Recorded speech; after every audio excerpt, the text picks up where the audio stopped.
Дудситони федералии Швейцария эҳтимоли ширкати бонки хусусии Ламбард Одиерро дар шустушӯи маблағҳое таҳқиқ мекунад, ки мумкин аст ба Гулнора Каримова, духтари президенти пешини Узбекистон Ислом Каримов тааллуқ дошта бошанд.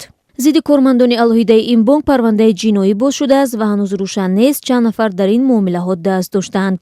пажӯҳиши ҷиноӣ бо дархости сарони ин бонк, ки таърихи зиёда аз 200 сола дорад, оғоз гаштааст. онҳо гуфтанд, аз Узбекистон ба ҳисобҳои ин бонк маблағҳое ворид шуданд, ки шубҳаовар ба назар мерасанд. ба навиштаи рӯзномаи амрикои Wall Street Journal, рӯзҳои 9 ба 10 декабри соли 2016 муфаттишони швейтсарӣ бо ширкати вакили таъинкардаи Швейтсария Грегуар Манжеа, духтари раҳбари пешини Узбекистонро бозпурсӣ карданд. бозпурсии Гулнора Каримова ба сурати умум 23 соат идома ёфтааст. ин нахустин мулоқоти додситонҳои швейтсарӣ бо Гулнора Каримова буд аз замони қатъи ҳама гуна амалиёт дар ҳисобҳои бонкии эҳтимолии ӯ дар соли 2012. дар ин ҳисобҳо ба гуфтаи мақомоти швейтсарӣ $800 миллион Иёлоти Муттаҳидаи Амрико нигаҳдорӣ мешавад.